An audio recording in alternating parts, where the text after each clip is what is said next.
नमस्कार, आप देख रहे हैं जनता टीवी और मैं हूं आपके साथ मनीषा सिंह। बात करेंगे पहली खबर की। उत्तराखंड में आगामी 2024 में लोकसभा चुनाव होने हैं, जिसको लेकर बीजेपी ने अपनी तैयारियों को तेज कर दिया है। बीजेपी की ओर से लोकसभा चुनाव को लेकर आम जनता से जुड़ने का काम किया जा रहा है। वहीं दूसरी ओर सूबे की कैबिनेट मंत्री रेखा आर्या ने लोकसभा चुनाव लड़ने के सवाल पर अपनी मंशा को साफ तौर पर जाहिर किया है। उन्होंने कहा है कि अगर केंद्रीय नेतृत्व कहेगा तो वो लोकसभा चुनाव लड़ेंगी। ऐसे में साफ होता है कि उत्तराखंड के कुमाऊं से तैयारी कर रहे अन्य नेताओं का लोकसभा चुनाव में टिकट कट सकता है।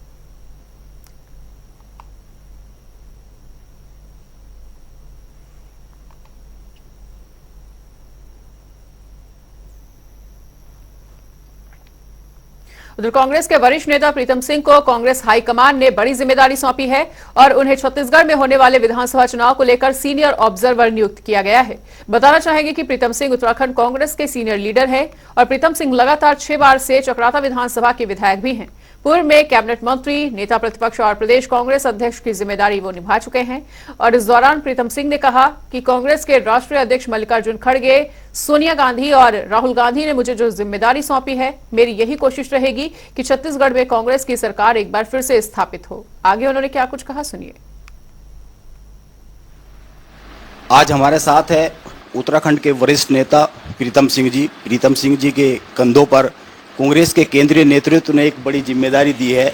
छत्तीसगढ़ के सीनियर ऑब्जर्वर प्रीतम सिंह जी नियुक्त किए गए हैं, ये प्रभार सौंपा गया है। सबसे पहले शुभकामनाएं, और शुभकामनाओं के साथ पहला सवाल सबसे ये बनता है कि कितनी बड़ी चुनौती लेते हैं आप इसको? देखिए, कांग्रेस के हमारे राष्ट्रीय अध्यक्ष मल्लिकार्जुन खड़गे जी ने, हमारी नेता सोनिया गांधी जी ने, राहुल जी ने मुझे छत्तीसगढ़ की जिम्मेदारी सौंपी है। मेरा दायित्व बनता है, कर्तव्य बनता है कि राष्ट्रीय नेतृत्व ने जो भरोसा मुझ पर किया है, उस भरोसे के अनुरूप मैं कार्य करूं और छत्तीसगढ़ के अंदर कांग्रेस की सरकार पुनर्स्थापित हो, इसके लिए हम सब लोग मिलकर के कार्य करें। देखिए, मैं सबसे पहला सवाल चुनौती के तौर पे किया। चुनौती इसलिए सबसे मानी जा सकती है कि अगर हम 18 के इलेक्शन की बात करें तो 90 में से 67-68 सीटें, ये बड़ा मैंडेट होता है और इसको दोहराना, और वो भी उन परिस्थितियों में दोहराना जिस तरह की बातें छत्तीसगढ़ को लेकर आती रहती है। 5 महीने कुल इलेक्शन को बचे हैं और जैसे सिंहदेव जी को वहाँ पर डिप्टी सीएम बनाया गया है, तो कुछ इस तरह की चीज़ें बीच में आती रहती है कि कांग्रेस कहीं ना कहीं वहाँ पर खेमेबंदी में, गुटबाजी में उसको मैनेज करने के लिए किया गया है। तो दो बड़ी चुनौती बनती है कि एक कांग्रेस के जो वहाँ कुछ इस तरह के फैक्टर्स है, और 90 में से 68 सीटें, क्या उस इतिहास को दोहराने की भूमिका बनती है? नहीं, देखिए, छत्तीसगढ़ के लोगों ने जिस तरीके से पिछले चुनाव में कांग्रेस में विश्वास व्यक्त किया और कांग्रेस को प्रचंड विजय दिलाने का काम किया, और वहाँ जो सरकार बनी है भूपेश बघेल जी के नेतृत्व में जिस तरीके से सरकार कार्य कर रही है, मैं समझता हूं कि वो पूरे देश के लिए एक रोड मैप तैयार करके गया है। आम आदमी से, जो पंक्ति में सबसे पीछे खड़ा है, उसके हितों को संरक्षित करने के लिए छत्तीसगढ़ की सरकार ने कार्य किया है। और मुख्यमंत्री जिस तरीके से आम जन से संवाद स्थापित करते हैं, उसके आधार पर मैं कह सकता हूं कि हम जो पिछड़ा इतिहास है उसको दोहराने का काम करेंगे। आपने कहा चुनौती, जब हम चुनाव मैदान में जाते हैं तो चुनाव में चुनौती होती है और हम चुनौती को स्वीकार करते हैं और चुनौती को स्वीकार करके उस पर विजय प्राप्त करने का काम करते हैं। तो ये लक्ष्य है हमारा। आपने कहा कि कांग्रेस में गुटबाजी का आपने जिक्र किया, मैं कहना चाहता हूं कि कांग्रेस में आंतरिक लोकतंत्र है। यहाँ पर हम अपने भावों की अभिव्यक्ति करते हैं, और जब भावों की अभिव्यक्ति हम करते हैं तो आप लोगों को लगता है कि कांग्रेस में समन्वय नहीं है। कांग्रेस में समन्वय है और उसके अनुसार जो परिस्थितियां हैं उनके अनुसार राष्ट्रीय नेतृत्व निर्णय लेता है, और वो निर्णय कांग्रेस की मजबूती के लिए होता है, प्रदेश की मजबूती के लिए। बिल्कुल, पॉलिटिकल शख्सियत के हर बयान को गंभीरता से लिया जाता है, और कांग्रेस के वरिष्ठ नेता प्रीतम सिंह का कहना है कि उत्तराखंड कांग्रेस मुक्त होने नहीं जा रहा है और छत्तीसगढ़ को 2018 का जो कांग्रेस का इतिहास है उसको फिर से वहाँ पे दोहराया जा रहा है। अब देखते हैं, ये तो आने वाला समय बताएगा। देहरादून से योगेश राणा, जनता टीवी। उधर देहरादून में कैबिनेट मंत्री प्रेमचंद अग्रवाल ने न्यू मेट्रो को लेकर बयान देते हुए कहा कि हमारे यहां मेट्रो का काम होना है और ये विभाग भी शहरी विकास मंत्रालय के अधीन ही है। प्रेमचंद ने कहा कि हमारे अधिकारी लगातार केंद्र से संपर्क बनाकर चल रहे थे और ये मामला पीएमओ ऑफिस तक चला भी गया है। कैबिनेट मंत्री ने कहा कि मैं धन्यवाद करता हूं उत्तराखंड के मुख्यमंत्री का, जिन्होंने ये बात प्रधानमंत्री जी से की है और मुझे पूरी उम्मीद है कि हमारा ये काम जल्द ही स्वीकृत होगा और ये परियोजना जल्द ही धरातल पर उतरेगी।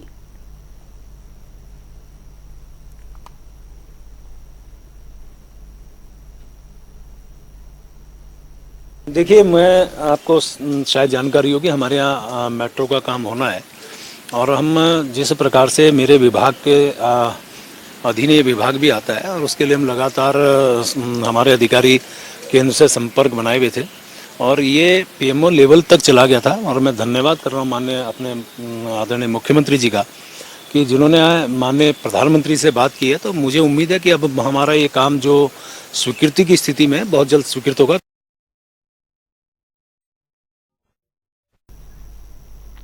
उधर हल्द्वानी में जिलाधिकारी वंदना सिंह ने जिले के 6 तहसीलदारों के तबादले कर दिए हैं और आपको बताना चाहेंगे कि सचिन कुमार को प्रभारी तहसीलदार लाल कुआं से प्रभारी तहसीलदार हल्द्वानी बना दिया गया है, जबकि तहसीलदार हल्द्वानी संजय कुमार को नैनीताल की जिम्मेदारी दी गई है।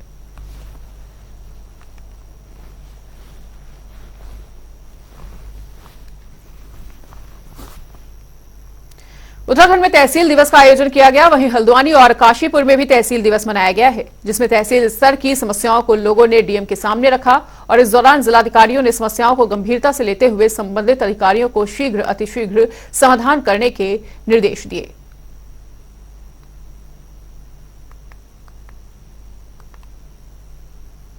काशीपुर आज तहसील दिवस है तो शासन ने व्यवस्था की है कि जितने विभाग हैं जो जन सेवाओं से जुड़े हुए हैं उन सारे विभागों के भी स्टॉल लगे और वहाँ पर फैसिलिटेशन सेंटर टाइप का बनाया जाए। जैसे किसी का जन्म मृत्यु प्रमाण पत्र है, कोई वृद्धावस्था पेंशन का वेरिफिकेशन है, आवेदन कराना है, या एग्रीकल्चर के कोई नए जो इनपुट हैं लोगों को किसानों को जागरूक करना है, तो तमाम जो हमारे विभाग हैं उनके स्टॉल हैं, उनकी मैंने जानकारी ली कि क्या वो जनता को क्या बेनिफिट दे रहे हैं।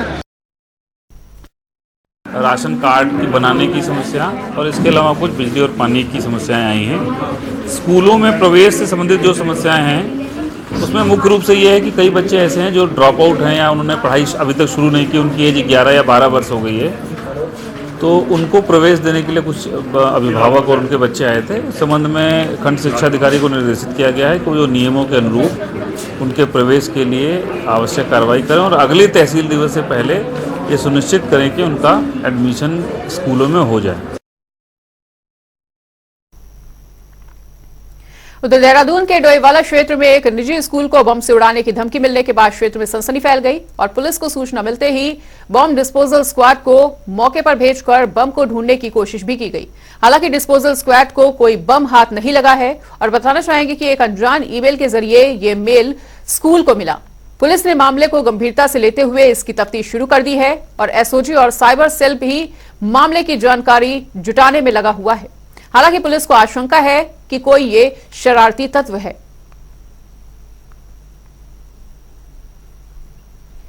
देखिए, कल डोईवाला में एक 12th तक स्कूल है, उसको वहां पर एक ईमेल आई थी और जिसमें ये बताया गया है कि आप मतलब जो भी धमकी है उसमें कि आप बम से उड़ा दिया जाएगा तो स्कूल को। उस संबंध में जैसे ही पुलिस को जानकारी मिली तो पुलिस के द्वारा इसमें तत्काल ही कार्रवाई करते हुए इसमें मुकदमा दर्ज किया गया है और साथ में इस ईमेल ये कहां से आई है उसकी जांच के लिए हमने एसओजी को और साइबर सेल को लगा दिया है। और परंतु हमने प्रिकॉशन के रूप में एसएसपी सर के निर्देशानुसार फिर इसमें हमने पूरे स्कूल में बीडीएस से चेक भी करवाया हमारे बम डिस्पोजल स्क्वाड से और वहां पे लगातार हम नजर भी रख रहे हैं और उनको भी हमने तस्दीक किया है स्कूल अथॉरिटीज को कि वो भी अपने यहाँ पे थोड़ी सिक्योरिटी बढ़ाएं। भले ये कहाँ से आई है क्या है इसमें जांच किया जाना अभी हम कर रहे हैं उसमें जांच, पर हमें जानकारी मिली है कि इस तरह की कुछ फेक कॉल्स दिल्ली के स्कूल्स में भी आई है। हम उसको भी चेक करवा रहे हैं कि कहीं ऐसे ही कोई इंटरकनेक्टेड ना हो इस तरह की, तो वो सारी चीजों को देखकर इसमें हम विवेचना कर रहे हैं।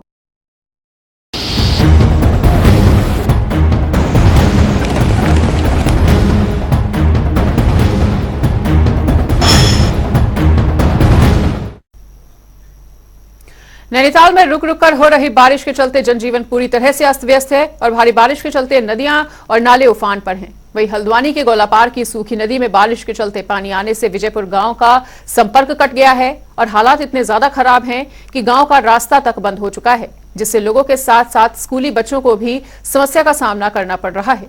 लोग बच्चों को अपने कंधे पर बिठाकर नदी पार करते हुए नजर आ रहे हैं और इस पर एसडीएम मनीष कुमार ने क्या कुछ कहा है वो भी सुनिए।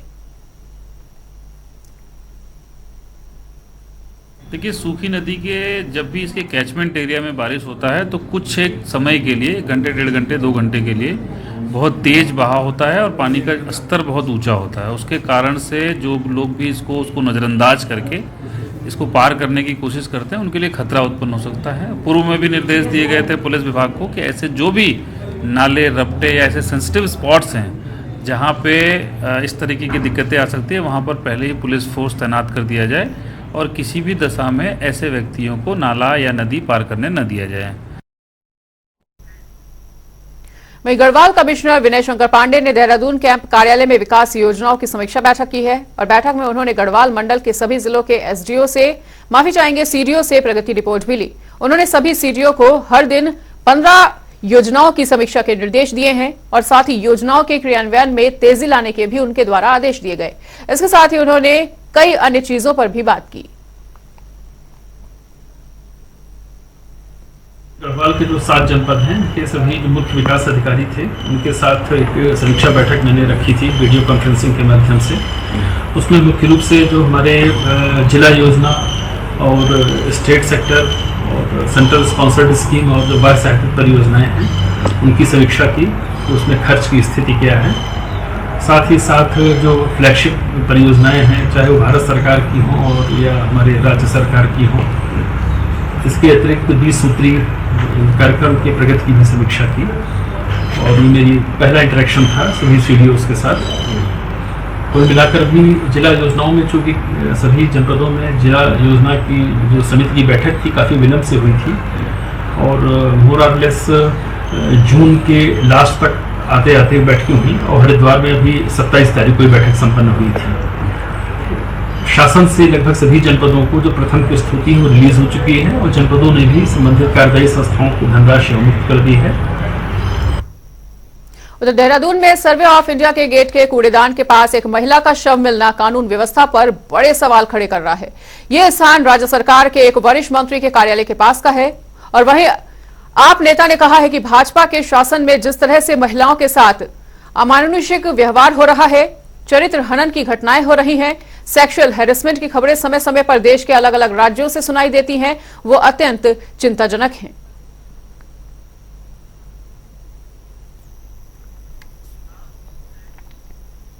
उत्तराखंड में दूध उत्पादन की बढ़ोतरी के लिए पशुपालन विभाग के साथ ही डेयरी विकास विभाग भी कई तरह की योजनाएं चला रहा है और बावजूद इसके प्रदेश में श्वेत क्रांति के दावे पूरी तरह से फेल हो रहे हैं।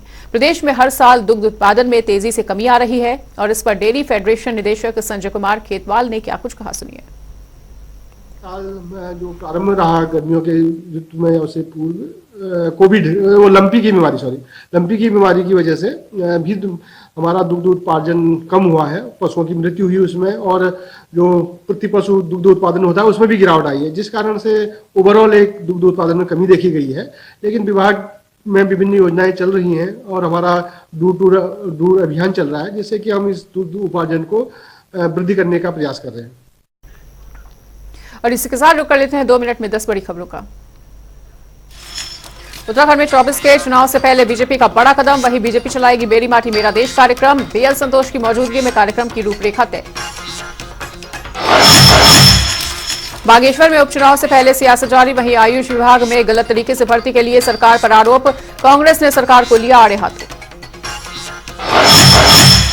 गढ़वाल कमिश्नर ने विकास योजनाओं की समीक्षा बैठक की है, वहीं गढ़वाल मंडल के सभी जिलों की सीडीओ से मांगी गई रिपोर्ट, कई मामलों में जारी किए गए हैं आदेश। हल्द्वानी में तहसील दिवस पर लगा खुला दरबार, वहीं फरियादियों ने लगाई गुहार, एसडीएम ने सुनी लोगों की समस्याएं। हल्द्वानी की गोलापार नदी में भरा पानी, वहीं विजयपुर गांव का टूटा संपर्क, जान जोखिम में डाल लोग नदी पार कर रहे हैं। हरिद्वार में पुलिस ने मृतक को दिलाया न्याय, वहीं कड़ी मशक्कत के बाद आरोपी को किया गया गिरफ्तार। पीड़ित परिवार में खुशी की लहर।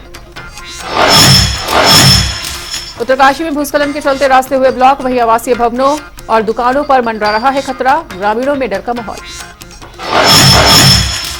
हरिद्वार में पति ने डाक से भेजा 3 तलाक का फरमान, वहीं पत्नी ने पुलिस में दी तहरीर। जांच में जुटी पुलिस। हरिद्वार में लक्सर के निजी अस्पताल में लोगों की भीड़ ने की तोड़फोड़, वहीं अस्पताल में लापरवाही के चलते हुआ हंगामा। मामले की जांच कर रही है पुलिस। डोईवाला क्षेत्र में स्कूल को बम से उड़ाने की मिली धमकी, वहीं इलाके में फैली सनसनी। बॉम्ब स्क्वाड को स्कूल में नहीं मिला बम। फिलहाल यहां पर रुकेंगे छोटे से ब्रेक के लिए। खबरों का सिलसिला लगातार जारी है, देखते रहिए जनता टीवी।